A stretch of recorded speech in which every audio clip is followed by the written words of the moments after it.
Morning, I'm the CEO of MySkreen, and first of all I'll tell you a little bit about my company.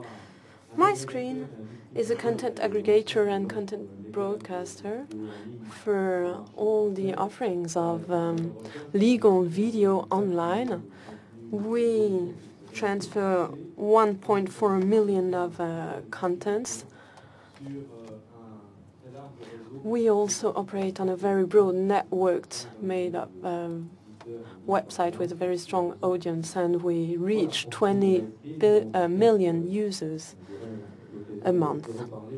And I hope we'll have the opportunity to mention our activities in the coming days also. I'll now mention or introduce you to our speakers. We'll have first Stephan Jost, who's currently in charge of the innovation and 3D contents at Orange. He previously worked for the broadcast channel TF1 and then moved on to the public service. Worked with France Télévisions in 2007 and had to create a bridge between operators and users. So he's at the heart of our topic. Christophe Muller had been working with PwC and then moved on to the data field, where he was in charge of developing French imaging projects towards German investors. He's been doing this for several years in France and in the United States. He then joined the field of internet from 2000 on with Prime Style and with Google after 2003. In 2009, he was appointed CEO of partnerships with Europe, Asia, United States, and Middle East and Africa. Scherer, you're chairing the Prospective and Digital Strategy Unit for France Television. It's probably interesting to see how far we can compare your experience to that of the audiovisual sector in the latest years. You've been working mostly abroad for the news agency, French news agency and German news agency. You also have advocated for the digital revolution. You are teaching at the Sciences Po Journalism High School, and you've just released at University Press an essay entitled "Do We Still Need Journalists?" I would like to start under the perspective of technology and to ask you how far the developments and evolutions we're experiencing are based on technological changes.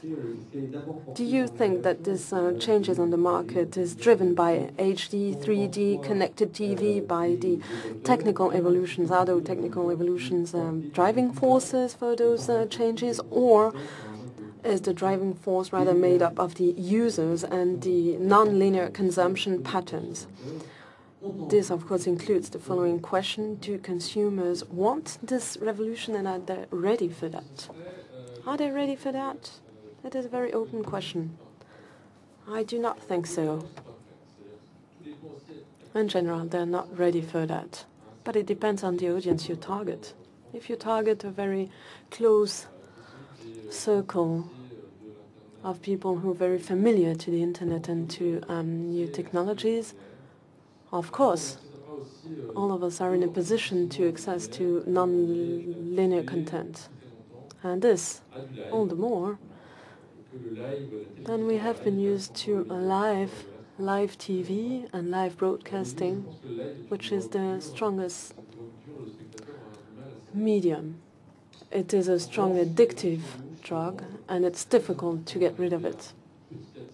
Within our company, for Orange, it's very difficult to raise awareness and to coach and to educate our audience to those new users. The first example was the one of Orange Cinema series. We're editing services, not broadcast channels.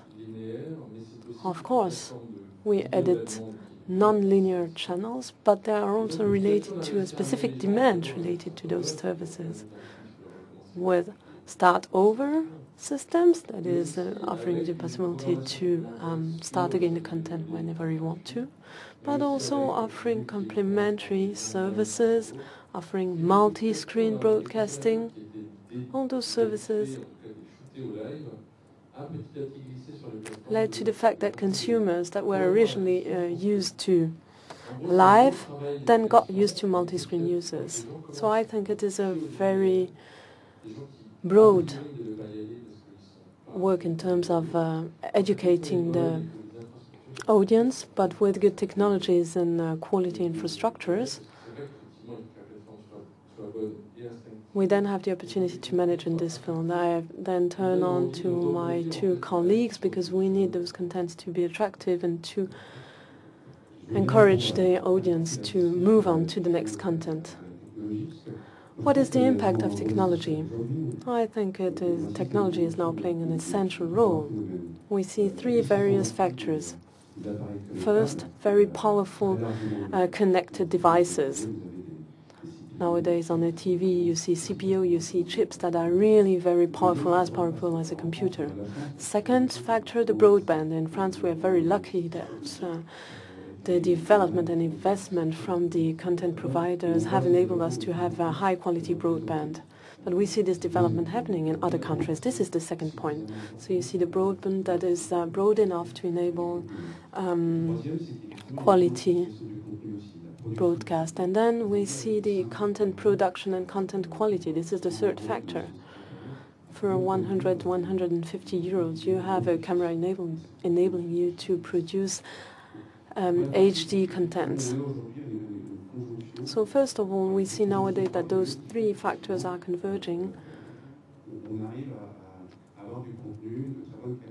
And as a result, we have high-quality content, the quality is improving, and the content is always more available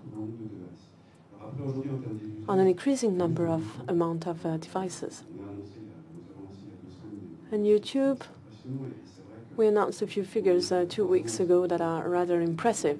3 years ago, if you had asked whether or not the audience is ready to watch long video content on a PC, the answer would not have been easy. But nowadays we see that over 3 billion videos are viewed every day, and 48 hours of content is displayed online each minute. This concerns short and long content. So we see how users and technologies are developing towards a convergence in content and in consumption patterns. Should I tell you about the users? Well, the way we experience it, we see that we are now experiencing a very similar phenomenon than the one that happened in the field of press a few years ago. Connected TV, which is new this year, will introduce hypershares and a wealth of content, and this is entirely new. Up until now, we were used to having a couple of channels, then 18, and then 50 channels, but these are not channels. They are channels which include services and content and applications. So we're going from a world of rarity and to a wealth. And I think that audiences will like that. Not necessarily in the idea of being drowned in content, but at least being given the option of choosing different types of content that are not necessarily imposed by the various players. And we have to be ready to meet these two aspects. So, first of all, mega choice and the role to be played by audiences, which will bring along a change in entertainment. A second aspect, which reminds us of the past, is to have a viable business model vis-à-vis this overload of choices. So we're going to have to review the supply chains, and there are a number of problems that have to be overcome. The third point is that just like in the field of music and papers, media, there are new entrants that are arriving in the field, and so no longer just the incumbents. And of course, their position is being unsettled by these new entrants that are more perhaps flexible and have a product offering that it is significantly lower cost. And this in particular for connected TV, which is different from media and music. And there we're going to have to share the field with a number of new entrants in order to have access to the TV. We're going to have new players offering new content, because there are onboard applications on offer. And I'm thinking in particular to operators, telephone companies, and video game producers that are dependent on connected TV, and major IT players that are also going to be active in this field, and incumbent companies that you mentioned a minute ago. Indeed. What we can see at the moment is an overwhelming success in terms of non-linear content consumption. The figures are given by Megametry shown in France. 1 out of 2 internet users use catch-up TV. The fact that there are 40 million VODs bought, and this is paid for and legal, shows that there is a genuine change in user behavior, and that's going to generate a change in the non-linear content production. Does that mean that obviously we're going to need a new business model for this? So the question now is what is the pace of change going to be, and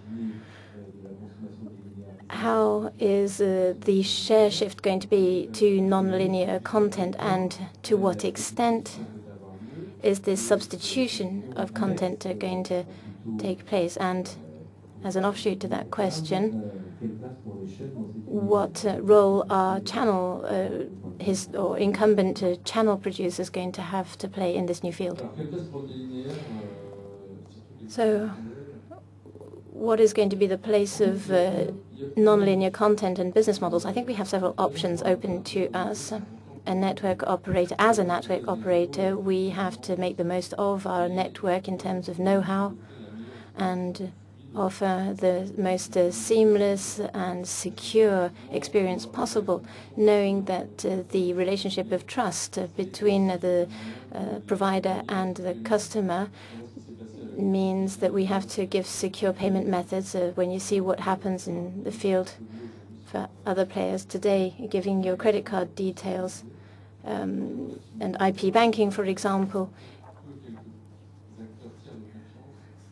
means that there are only very few number of third parties able to secure payment methods over internet. So that's one thing.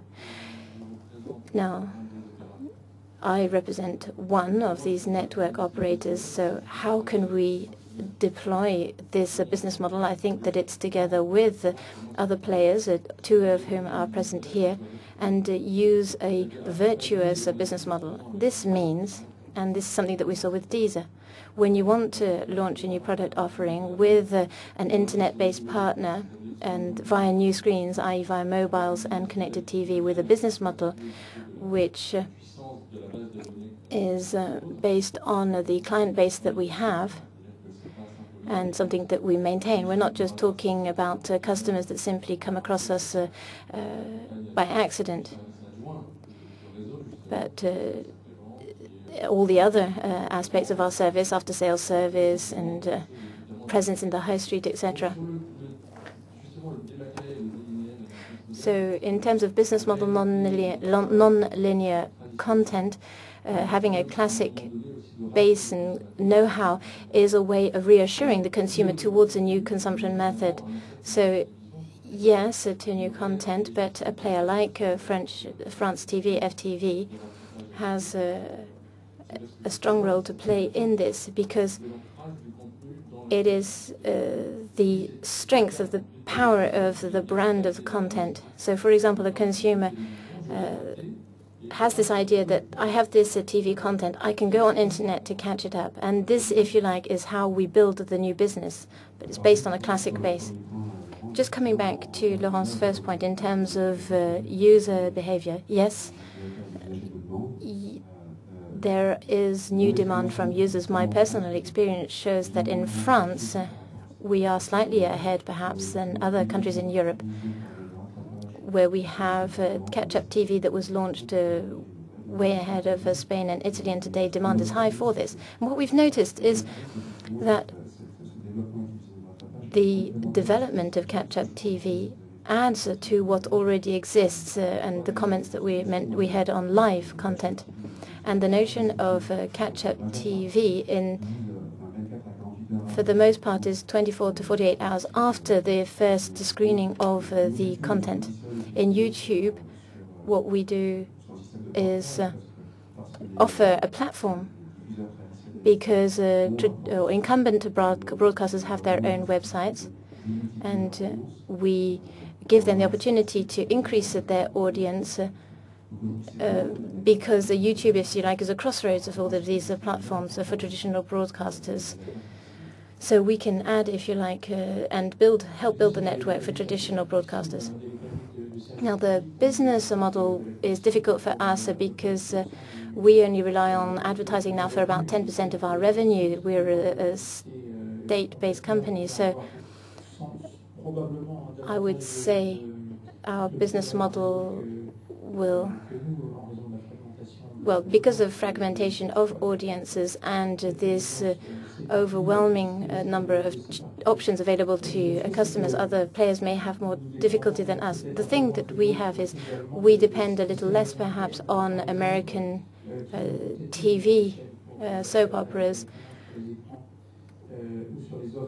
and means that we are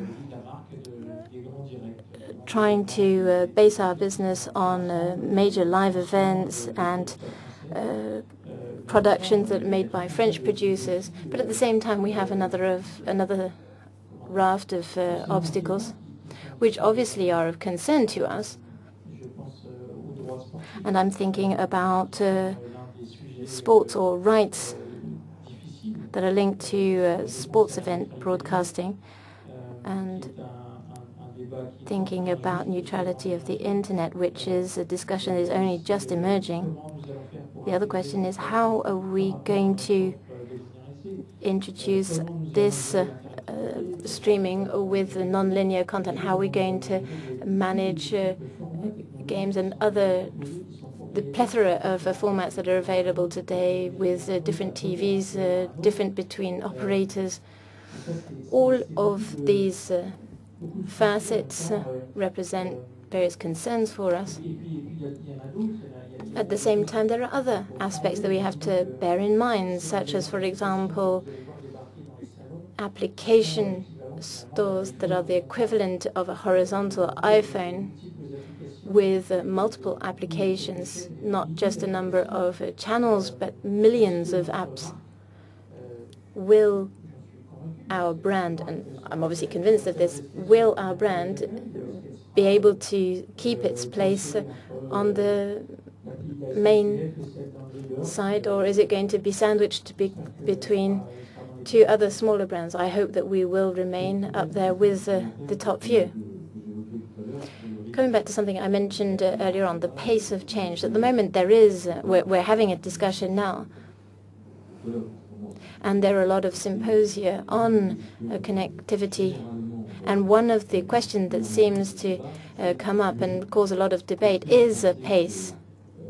Do you believe that the progress in the non-linear field, what is the pace of change? Do we have 4 or 5 years to adapt? Or with connected TV, as you said, 2011 is the year for connected TV. Does this mean that the pace of change is going to accelerate much faster than most incumbents had hoped for or thought of. I think it's difficult to say. It's always very difficult to be sure about this. I think what might be worthy of note, and you can correct me if I'm wrong, but we aren't that far behind the US for once. So in terms of user behavior, there isn't any particular behavior that has been fixed, not like in Asia. And what do I mean by that? It's the beginning of connected TV. It's the beginning of these sets that can be linked to internet. Whereas we know that there are other devices that already have connectivity. So, for example, you can have video on demand with high levels of content and not necessarily on connected devices. For the moment, we're only looking about 10% in Europe, 15% in North America, and a bit more in Asia, which means that this kind of user behavior is on the doorstep.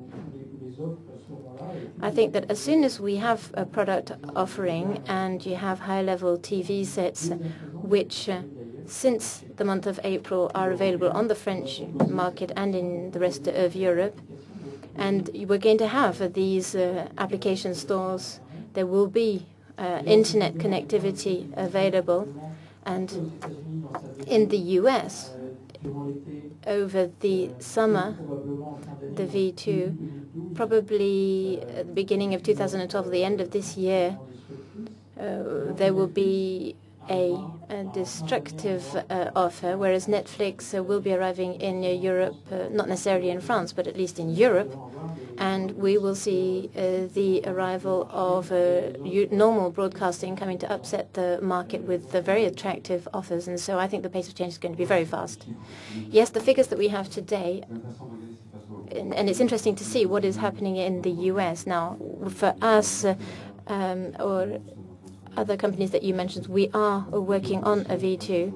The level of connectivity for the moment is, as you mentioned, about 20-15%. If you look at 2012, we'll be looking more at 50%. So there's a huge debate on connectivity and actually connected TV. That's the first debate. The second question is that we talk a lot about Google TV, but there are other players in the market who are using this new technology. Our option is in order to avoid this standards war, we are going to develop an open system with Android and a navigator. And it is interesting to see what's going on in the US in order to draw lessons from that. Today, we're at the outset of this new era. I don't think it's going to take 4 to 5 years, a little less, but we're not there yet. Now, on this, my view is not that clear. At Orange, we also work on connected TV. We believe in this technology. I like the idea that you mentioned of the horizontal iPhone, and I think that this is an epitome of the situation.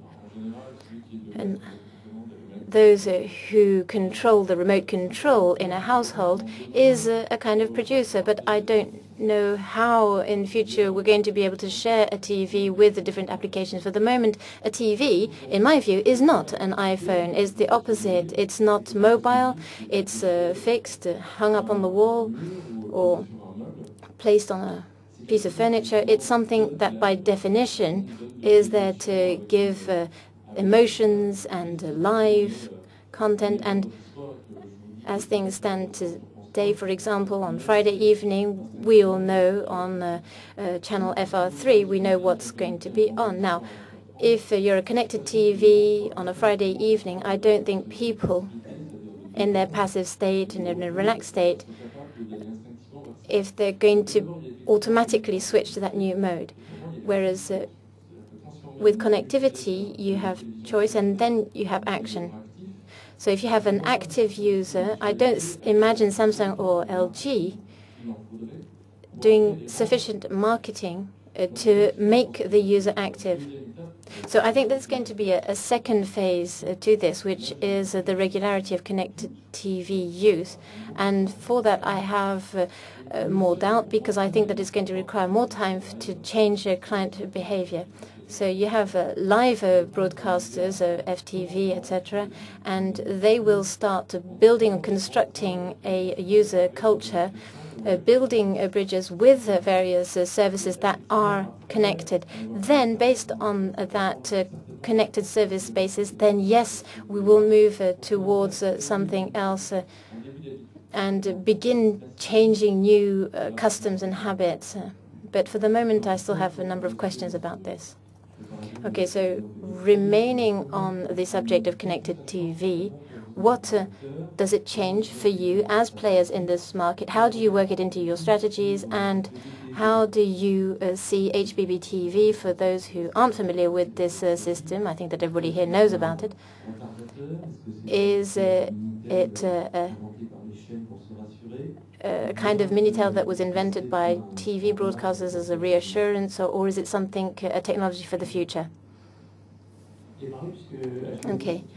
HBB-TV is a connected TV standard that is an initial standard that was developed by European TV broadcasters, and at the instigation of FTV and German TV. This signal protection that is implemented in Germany and is being implemented in Spain and Austria, that is under trials in Switzerland and in Italy. I believe that the UK has taken another option. They've opted for a different standard. We can talk about that later. We, on our part, have developed this standard as part of pilots and trials. We used it at Roland Garros as a pilot test, and this test was stopped at the end of the tennis open and gave live coverage of the matches with a contextual enhancement, with information sheets, results tables, stats, video on demand, as well as a 3D application that we designed with Orange, IBM, and Panasonic. We are going to be carrying on in that vein in order to build a contextualized product offering for TV programs, sports channels, but that doesn't mean that we will be doing that alone.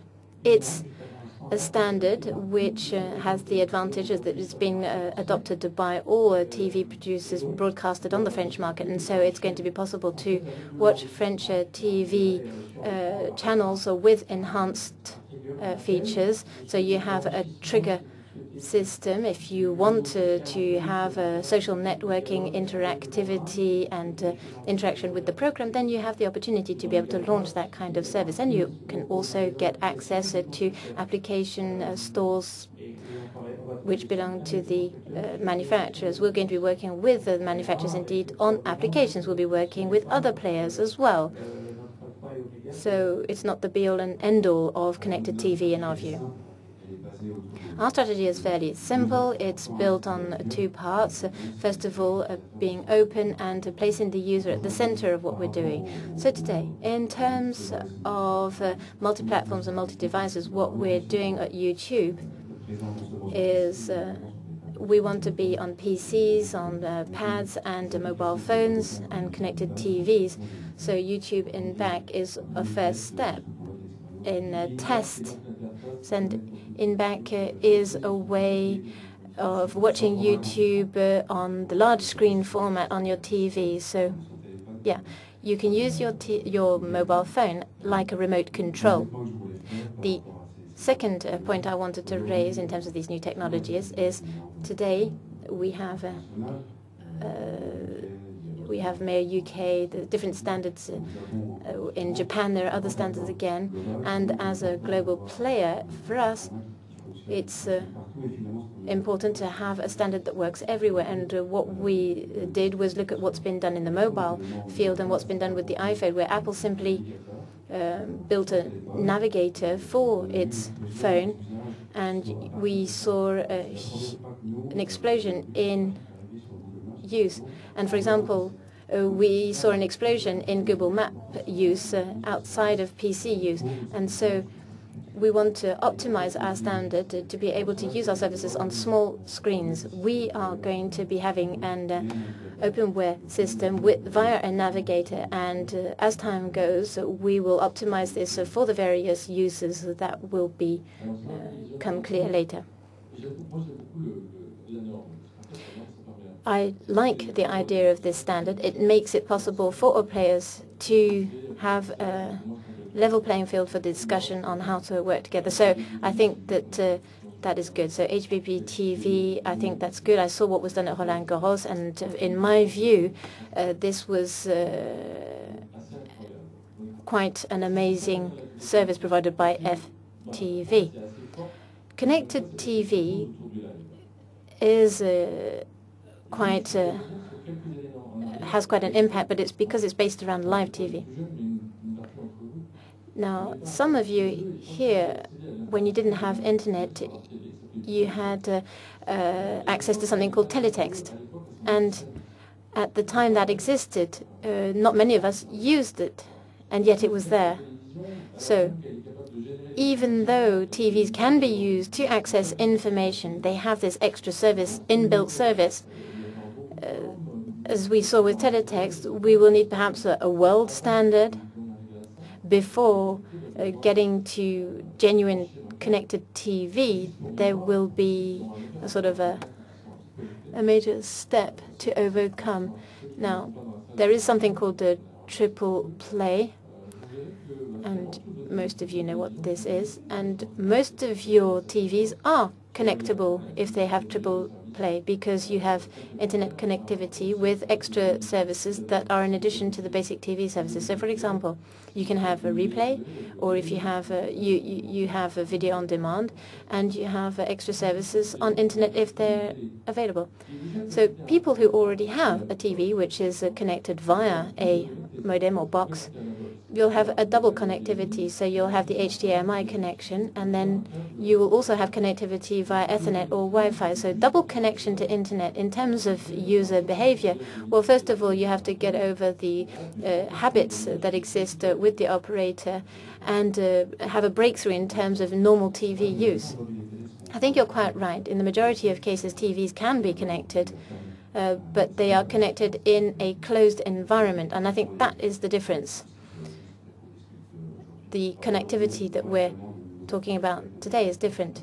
So, of course, you have TVs with the possibility of navigating on the web. But the problem is, how are we going to drive user behavior in one way and not the other? I think we're already in a sort of transition period, and we're at an E mode at the moment, and we're going to be moving to iPhone mode, like other devices. And this leads me on to the next question that I have. We're talking about new screen formats, and one of the most complex aspects that have to be managed by AV producers and content managers are video not only destined for TV screens, but to be viewed on an iPad, on a phone, on a PC. And so content has to be adapted to new screens. The number of screens are increasingly growing. And so perhaps we can start with FTV, not only to broadcast. This is a question not only for broadcasters, but to other players as well. So how do you merge these things in terms of format and content and connectivity? And I think that we all here are working on social TV applications, so to speak. So screens that work together. How are you dealing with this matter? And we'll start with the point of view of the broadcaster, FTV. Well, actually, your question encompasses a whole raft of other questions. To start, in April, we launched new FTV apps for iPads and iPhone, we should be launching them for Androids, which are apps which give access to live broadcasts. This wasn't possible directly from the broadcaster. Direct channel broadcasting is available, but also in catch-up form as well, because here one of the major challenges is more of a technological obstacle that has to be overcome, is the seamlessness of the user experience from morning to evening, regardless of where they are located geographically during the day. So I talk very often of a liquid media where there is a seamless flow of the content between screens. And when you're talking about liquids going to gaseous state, we're talking about that kind of fluidity. And for the moment, it's a technological question. Nobody can do it yet, but it's coming. We'll have these media which can run without interruption from one device to another, from, for example, an iPad to a screen. So, in that respect, we will be working on second screens, on smartphones and pads and TVs, because connected TV will, well, we're not sure about this because we're still working it out. The connected TV will actually be the iPhone or the tablet itself. So the tablet in terms of contextualization. So, for example, the BBC for the moment is working on this, and will also be working on programs and enriched enhanced programs, which isn't necessarily easy. So iPhones and tablets will behave as remote controls or enhanced EPGs, which will then be linked to social networks. For the moment, it's unlikely that the main TV screen, which is something that is a shared device, will be something that will be used for connectivity to social networks such as Facebook and Twitter, which are more personal content, which is more personal content. It is still the very start, and as you said earlier, we have a real technological achievement right now. You have today the opportunity to watch a video on your iPhone, and you see that the uses of video over iPhone has been threefold now than it used to be earlier. You see also the uses on mobile phone and other devices, and that people who have the opportunity to watch a content on their mobile device can then switch it over to their TV screen. This is the field we're working on, but those technologies hasn't been completely developed yet.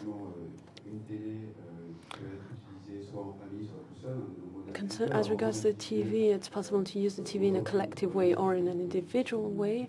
We're working on picture-in-picture technologies right now, so that watching the live stream, you also have the opportunity to access added contents like results from other games or matches on the screen. And we know that 40 to 50% of TV users are performing a secondary or parallel activity, which is Twitter, Facebook, or other social activity. How can we incorporate and build in all those activities?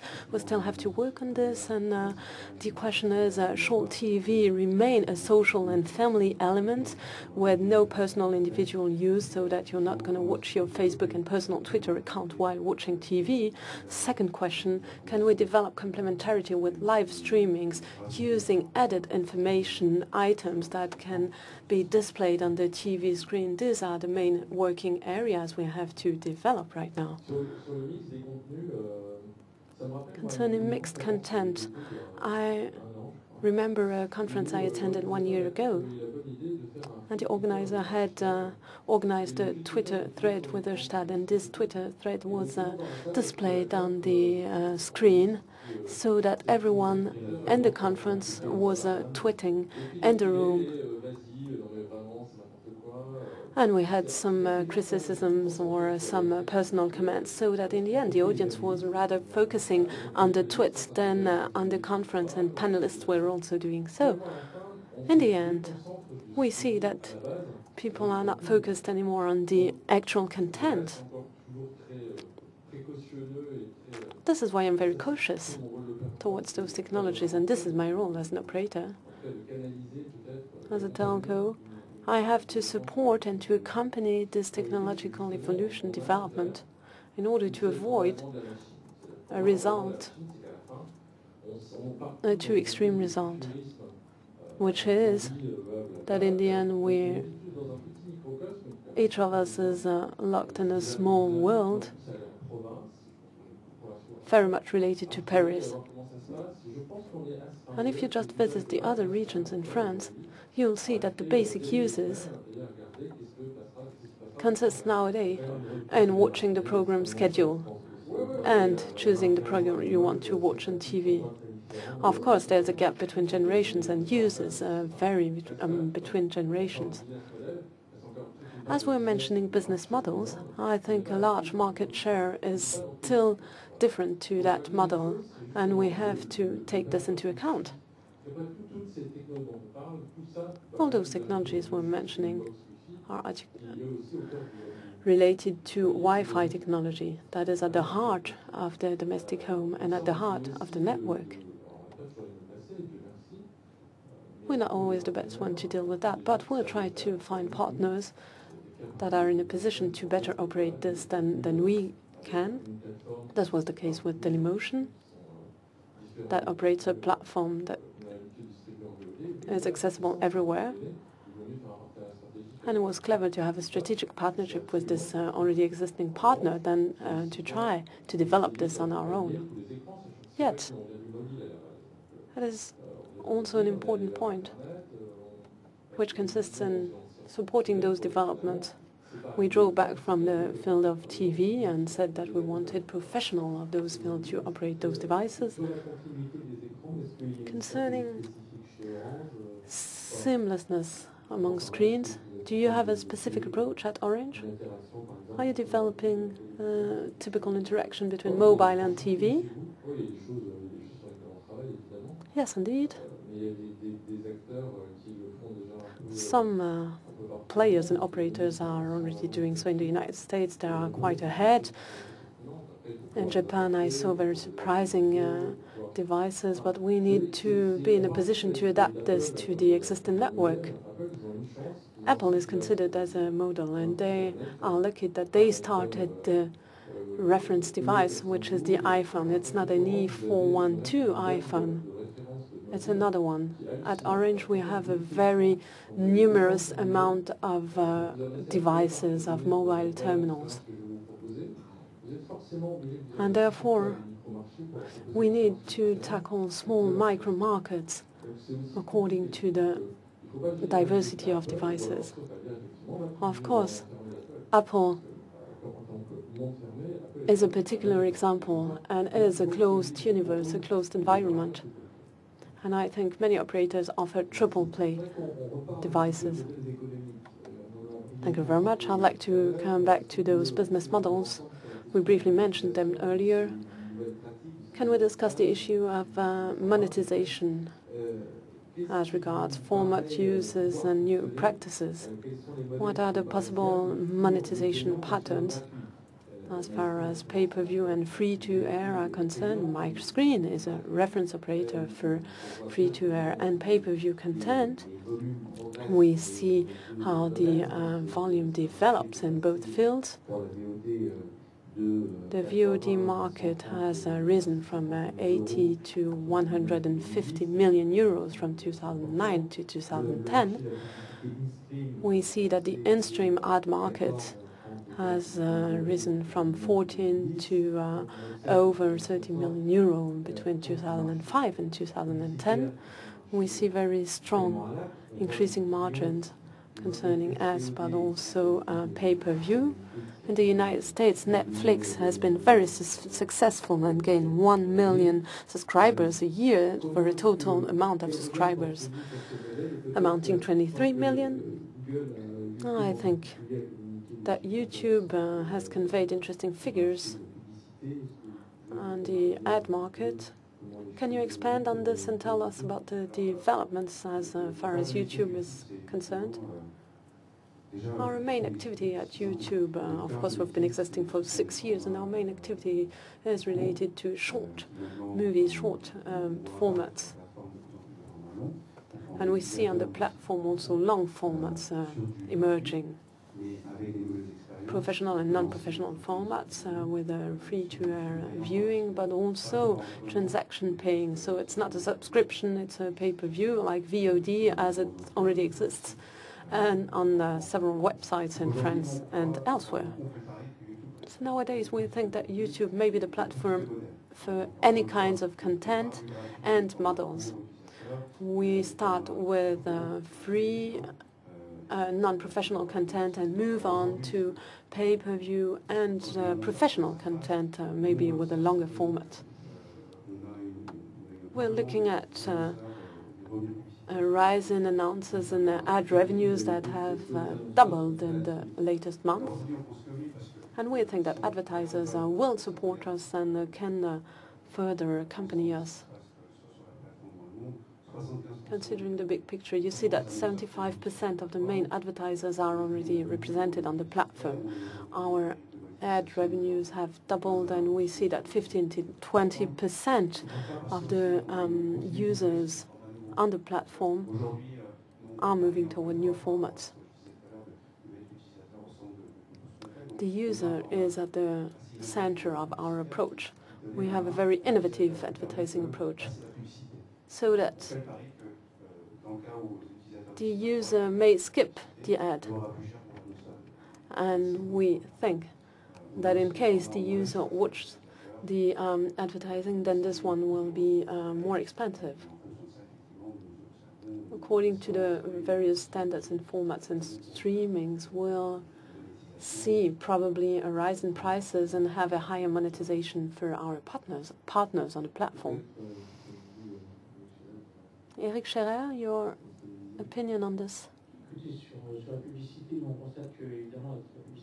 Of course, we see that online ad is developing and that video income is higher than the income related to other media. I saw that the American network ad online has very strongly risen lately. But of course, ad actors have to adapt to those new developments, and ads will have to change. You mentioned it earlier. We see that it's not about mass media advertisement. It's more about individual and behavior ad that has to be created. It is a new marketing field, so that the field of advertising has to renew and to be creative. That is true. In France, you see that ads are still very much focused on the power, and that it's going to be difficult to make this change. Google is still very much present and is bringing a very positive impact while suggesting new orientations and new possibilities.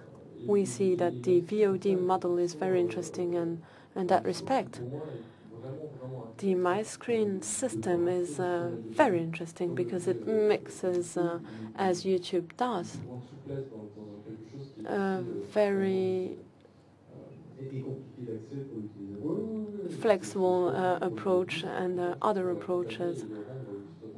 In my view, it's important to have a more flexible and fluid approach as regards the business models and new technologies. We see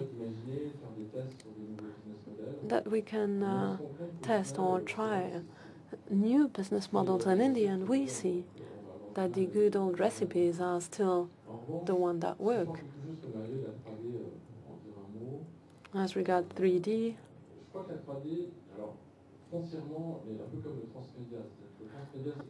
I believe that as for transmedia, it conveys meaning.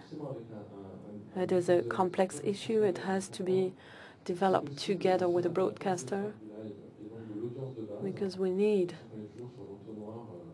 to be in a position to reach the basic audience, that is, viewers who first register and then are ready to pay-per-view and then to buy a subscription. If in the beginning you don't have a very broad audience, you see that this cross-media will only reach a small number of target persons. And we'll have a model with a large amount of small niche markets. And we want to mass marketize this system. What can we offer today? More meaning, but also more emotion. On TV, of course, and maybe tomorrow on the other platforms and screens. With this opportunity to switch from one screen to the other, and to say to the consumers that we can accompany them, that the 3D market is still emerging.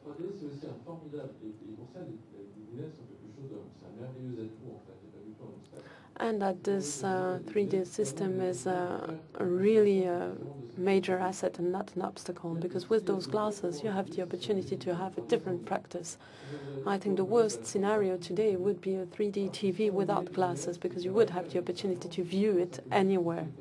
Those glasses underline the fact that you're enjoying a specific experience, and then you're ready to pay for that, be it for entertainment or for sports event.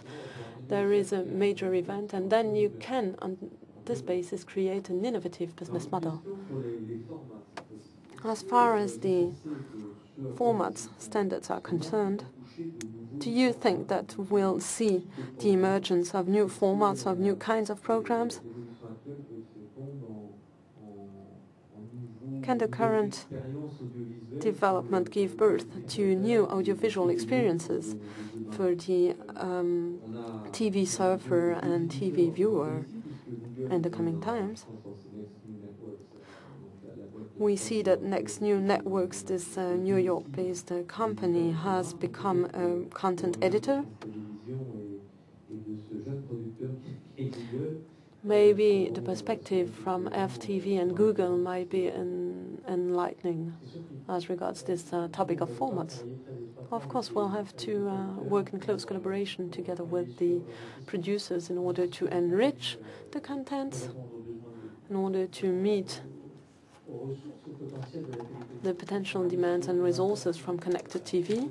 We need to work on interactive TV, social TV, and to find new writing models adapted to the transmedia. We have created a unit specifically dedicated to new writings and storytelling. Those new writing modes should combine internet, mobile, and TV broadcast. No one has found the grammatic, the structure of this specific writing. No one has so far found the key access in order to have a properly working content switching from mobile to fixed displays. And maybe the game will be the key to this new approach. YouTube and Google have brought again this company in the United States we earlier mentioned. Why this? Because we firmly believe that this user-generated content should be professionalized, and after that we started YouTube Next, which offers the possibility to play the role as a catalyst. You invested $100 million in the production. No, this is only a rumor. I'm not going to comment on that. Nowadays, our vision consists in positioning ourselves in order to develop new users and new platforms, so that users may be in a position to develop high-quality content and in a position to circulate it easily worldwide, and also in several countries according to the legal systems. This is a vital topic nowadays. We haven't found the right format to that, but we are betting on this. And as we saw in the United States and as we're increasingly seeing it in Europe, users are nowadays in a position to create and generate thousands of views per video, which does matter for content provider and access providers. So we see our position as the one of a catalyst, and we want to encourage them in this direction. We mentioned interactive content, enrichment, and social content. What about the short format? Should that remain the main format for the consumption on mobile screens? We see nowadays that short formats are rather successful on YouTube and other platforms. Do you think this is a long-lasting trend, or should there be a change? It depends on the content. On mobile devices, we saw that the amount of users has risen 3 times, and the video formats and music formats are very successful. 2 or 3 years ago, we would not have imagined such a development. Nowadays, people are watching movies on their PC. iTunes is another example of this development. We see that the consumed formats are getting increasingly longer, not only due to catch-up, but also as regards movies in France and elsewhere, and in the UK. So it's not only about differentiating between short and long formats. We are a platform for all kinds of content. As regards new formats, we are not editors, content editors, so we work together with the program editors. We've been working together with the channels on mobile, first of all, in order to offer different content, different added content via mobile. That's what we did with reality TV. We also saw that the broadcasters are nowadays dealing themselves with that, as they have the opportunity with smartphones to arrive on new screens and take their place on new markets. The value is related to the use, to the amount of subscribers, and to our customers. We also work together with producers since the last year with the creation workshops and with the Detective Avenue project, which is a transmedia project. We see this collaboration that is getting closer to the field of games, video games. Something has to happen. We need a plot to be there so that the viewers might switch from one screen to the other and remain attentive to what is happening. So we have a new way of producing content, we have new screens, we have new technologies, and we have to work together in order to decipher this new issue. We now have time for questions. Now I'll give the floor to the room. There is a microphone circulating. Janine Langlois-Glandier. I'd like to make an observation. This connected TV is quite similar to the DTT. I was at the head of the SFP 25 years ago, and we were broadcasting, we were shifting from post-production to digital. And nowadays, we're completing the digital broadcasting. At the end of the summer, we'll see that digital networks will be complete in France. 5 years ago, I saw that LG, Samsung in Korea and in Japan were already offering connected TV.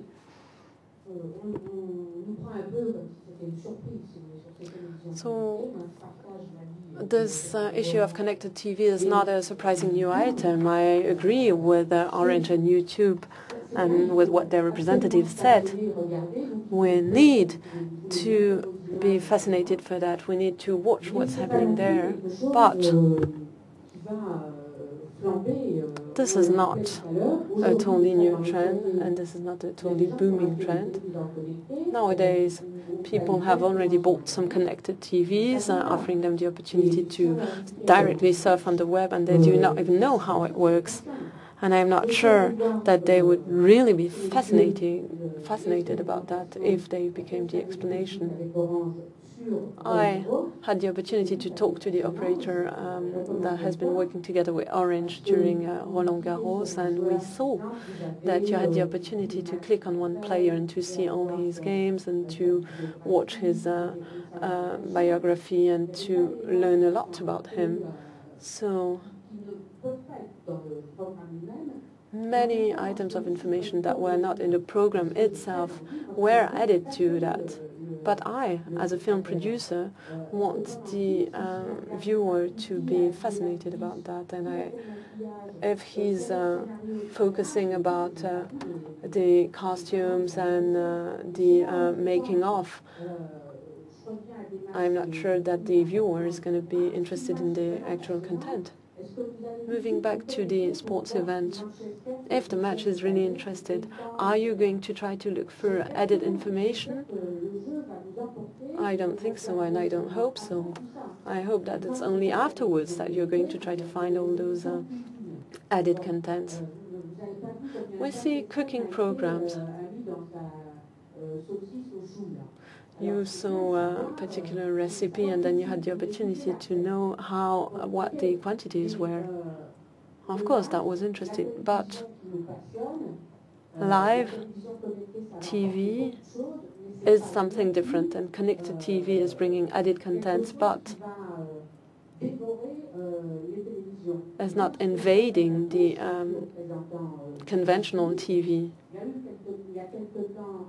I have to say, and I say it to the public service delegates, that the conference on connected TV organized by the regulation authority in France mentioned the following. We have a very low amount of TV set manufacturers in Europe, and we see that those Asian players have already sold us the HD, and they want us to switch to connected TV and then to switch to 3D. I think that you have projects and that you want to produce content, and therefore I'd like to ask where we are going. We are currently at the working in progress stage, but may producers and editors be told about more precise projects? Thanks to YouTube and thanks MySkreen, we have those new projects. 58 million French people have mobile phones. Not all of them have smartphones, but 20% of them do so. If you travel with the underground from Porte d'Orléans to Châtelet, you're not going to watch a long movie. So I think your catch-up TV programs are not the ones you're watching while commuting. You may watch YouTube, you may watch your YouTube website, you may watch the applications from FTV and M6, the other channel. So in my view, the TV broadcast channels lack of initiatives for the coming month. As the FTV delegate said to us, we see projects regarding content funding. We see that Médiamétrie has made all the possible efforts. So if you watch a content on your mobile phone, you can be sure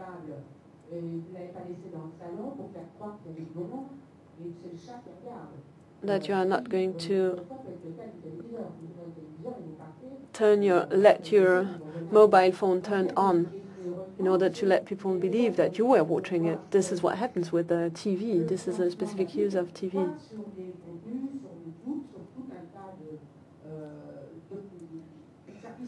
Advertisement is moving to new content and is reassuring the players. To conclude, I'll briefly say, don't panic. We still have time, and we have funding outcomes. Thank you very much, Janine. This question has brought many answers. Do we have other questions in the room? Added questions? Have we fully discussed this topic? More of a comment than a question.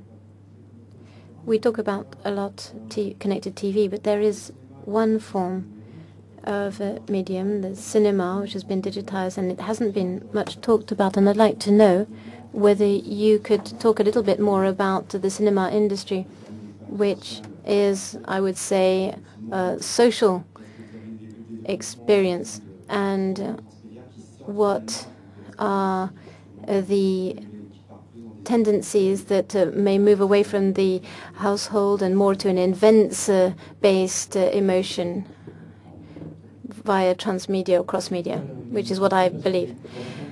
Okay, I don't know if I can answer you exactly, but just something on the previous remark by Madame Langlois-Grandier. We are very happy to say that we are work in progress because it means that we are working on multitasking on connected TV, and it's part of the next generation, and we can't pretend and stick our head in the sand. And we can see that in the work that's been done between producers, channels and broadcasters, and so this is a call on producers to work in this direction with us, with new uses of content, which is going to be huge in the future, in particular in relation to multitasking. Over the next few weeks and months, we will have regular meetings with producer associations in order to show what our new FTV digital strategy is. At the end of this month or beginning of next month, we'll have a broader gathering with producers where we'll have a more detailed description of what we aim to do in the field of digital content. Just about a remark about transmedia. We produced Prodigies last week, and the transmedia experience in terms of Prodigies, it was quite a big hit. So I'm quite surprised about the question. There is work being done in the field of transmedia with cinema, so that's work in progress. Okay, cinema, yes, we do want to go towards the transmedia, but this is still the beginning. And cinema fans today and their digital behavior, we have to take their hand and show them that when you are faced with this sea of information, which sometimes you feel drowned in, it's good to have instantaneous information. But when you don't know what to focus on, or you don't know what to watch, one thing that YouTube has, which is the most watched videos, and this is end-user recommendation.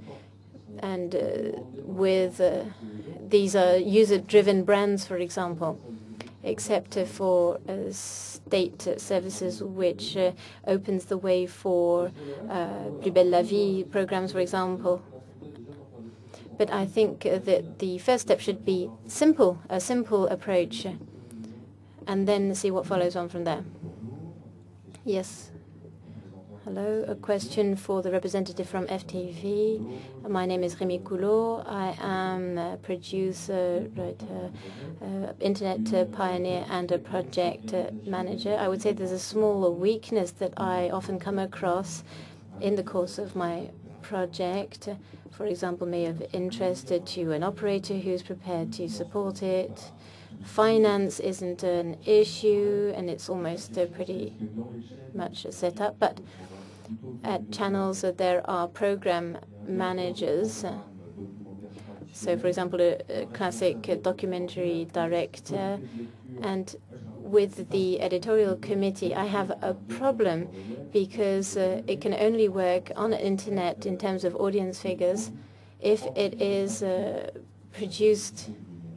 It's the odyssey of the digital odyssey. And this is a problem that I had come across in the field of advertising and company structure, that it was difficult. Well, I say this because it's difficult sometimes to find producers. I have funding, and I speak with a number of producers who have a problem with transmedia, broadcasting, etc., whereas I am convinced that TV will be central to all transmedia. And so would it be possible to have, in terms of a program director, when you're selecting a project, have a transmedia director? What is your view on that? So, for example, this program is hybrid, or this is documentary, or whatever.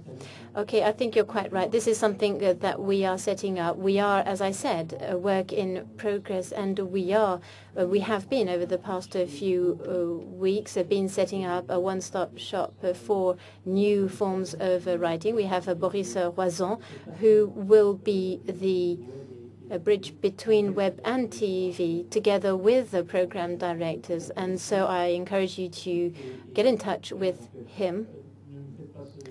So we are working on it, and we are still at the premises of this work.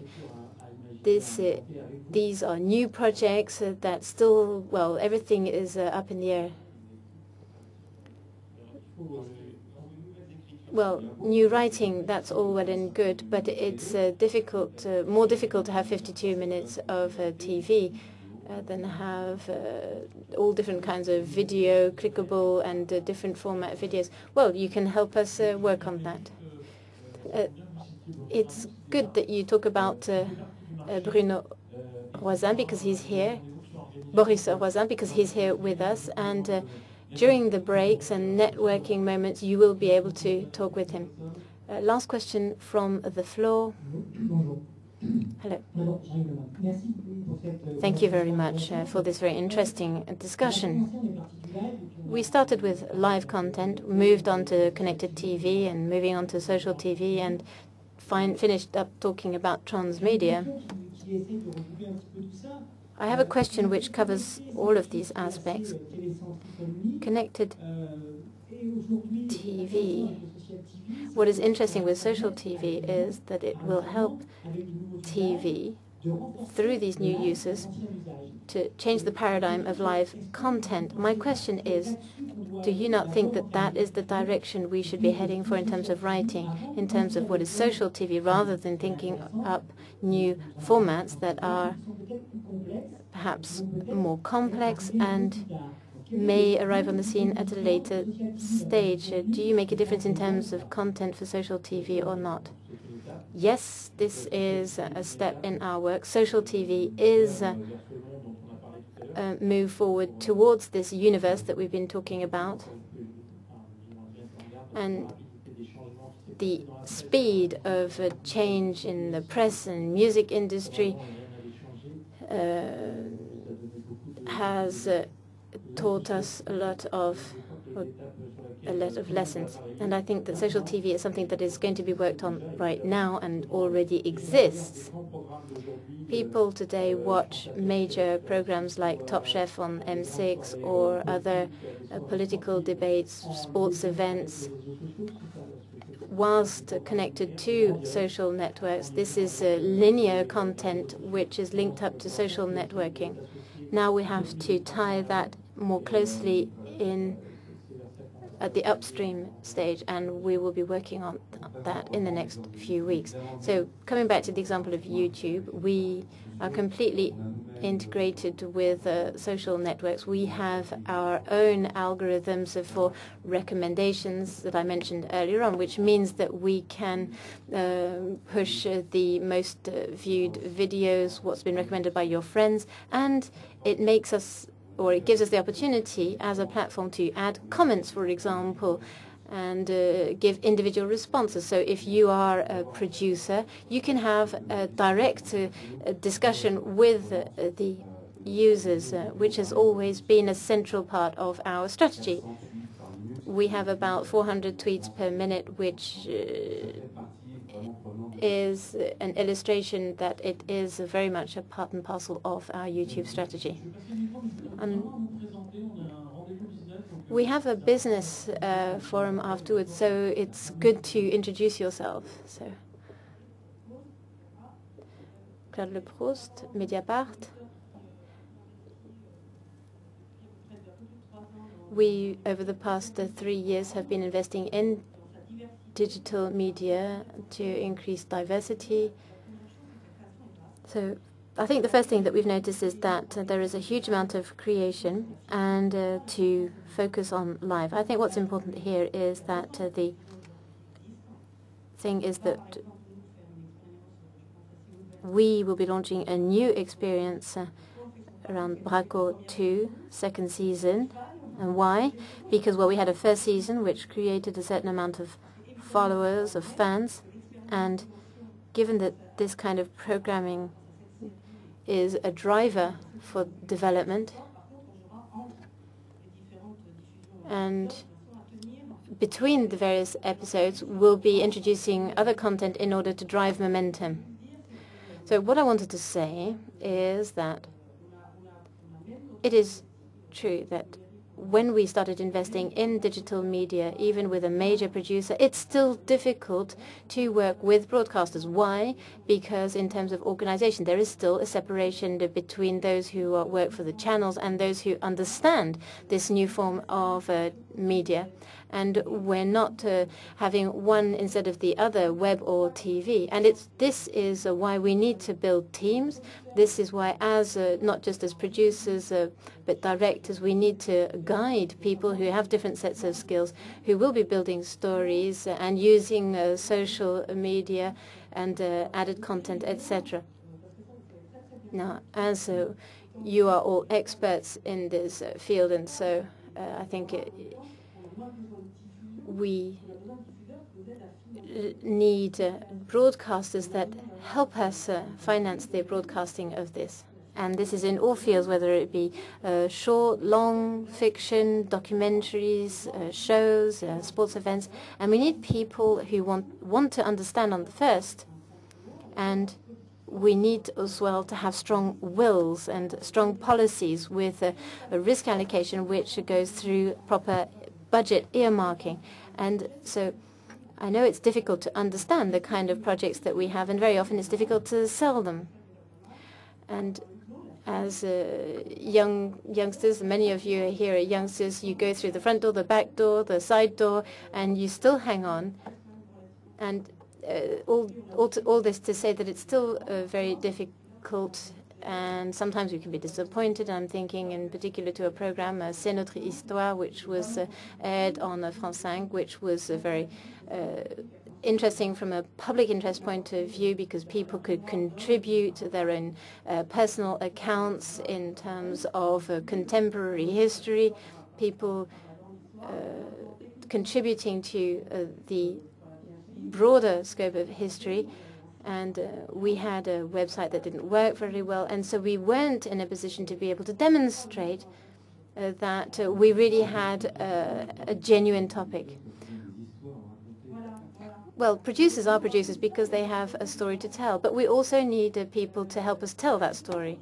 Well, all of this to say that I think that the driving force in multimedia, I don't have a question actually, it's just a remark. I think that what is a driver in multimedia is to be determined to and to carry on learning on a trial basis, learning from our lessons. Any other questions? Une petite question. I have a brief question. You said that FTV and incumbent operators were sometimes afraid of being overtaken by the Googles and others of this world with content that is presented in a different and perhaps anarchical way. Wouldn't the solution be, you just said that you're reorganizing the way projects are screened to be more present on the transmedia field. But don't you think that another solution would be micro-assistance to a host of smaller projects to avoid them being scattered around internet and landing in niche content providers that short-circuit traditional broadcasters? So perhaps a solution would be small investments. Well, perhaps this ties into CNC, which will be here for the next panel discussion. But I think this ties into some recent events. And EBDOC, I think, is relevant in this field. That is true, but I was aiming this question in particular to FTV, France Télévisions, and CNC. But as we know that France Television is a producer itself and a broadcaster which offers funding, it was for this reason I thought it would be an interesting question.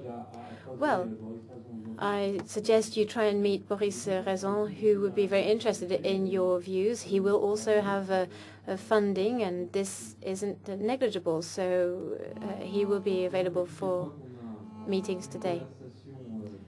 This has been a very informative debate. Thank you very much for the lively participation. At least it has been very informative for me, sitting here with you. Thank you very much to all our panelists for taking part. Thank you. Merci beaucoup à chacun d'entre vous pour votre... Thank you very much for all of your views on the market situation right now. We will... Okay, we waited for him to begin with. He is now here. We're very pleased to meet him. Romain Drone, who is the founder and CEO of Plinkers, which is one of the most innovative companies around today in terms of digital advertising for TV programming, and has a number of very interesting proposals. They've carried out tests with IQ, which are of particular interest, and shown us a way forward to develop the market. And I'd like to thank him for the outlook that he's going to give us today of the market, which is a broad view of the situation with figures that are not just French, but European and international. The presentation is going to last about half an hour, and then we will have a short coffee break. Thanks.